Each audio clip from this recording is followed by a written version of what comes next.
লালমনিরহাটে পাটগ্রাম থানায় হামলা ও ভাঙচুর চালিয়ে সাজাপ্রাপ্ত 2 আসামিকে ছিনতাই করেছে দুষ্কৃতিকারীরা। এ ঘটনায় আহত হয়েছেন বেশ কয়েকজন পুলিশ সদস্য। দোষীদের দ্রুত আইনের আওতায় আনা হবে বলে জানালেন রংপুর রেঞ্জের ডিআইজি। থানার নিরাপত্তায় বিজিবি মোতায়েন করা হয়েছে। লালমনিরহাট প্রতিনিধি গোকুল রায়ের পাঠানো তথ্যচিত্রে ডেস্ক রিপোর্ট। বুধবার রাত 10:30টার দিকে পাটগ্রামের পাথর বোঝাই গাড়ি থেকে চাঁদা তোলার অভিযোগে 2 জনকে আটক করে পুলিশ। টাইলক্স টয়লেট ক্লিনার, যার অ্যান্টিব্যাকটেরিয়াল এজেন্ট টয়লেটের কোনায় কোনায় পৌঁছে 99% জীবাণু ধ্বংস করে।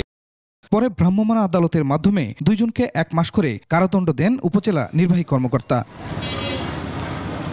আসামিদের থানায় নিয়ে আসার পর গভীর রাতে কয়েকশো দুষ্কৃতিকারী থানা ঘেরাও করে। সিসিটিভি ফুটেজে দেখা যায় দুষ্কৃতিকারীরা থানার ভিতরে ঢুকে হামলা চালায়। পুলিশের গাড়ি, মোটরসাইকেল, কম্পিউটার, দরজা জানালা এবং আসবাবপত্র ভাঙচুর করে। পরে তারা ফিল্মি স্টাইলে 2 আসামিকে বের করে নিয়ে যায়। দুপুরে পাটগ্রাম থানা পরিদর্শন করেন পুলিশের রংপুর রেঞ্জের ডিআইজি আমিনুল ইসলাম। দুষ্কৃতিকারীদের বিরুদ্ধে ব্যবস্থা নেওয়ার কথা জানান তিনি। ফুটেজে দেখে আইডেন্টিফাই করা হবে এই লোকগুলা কারা। কোনো দলীয় পরিচয় এখানে থাকবে না। দুষ্কৃতিকারী যে দলেরই হোক।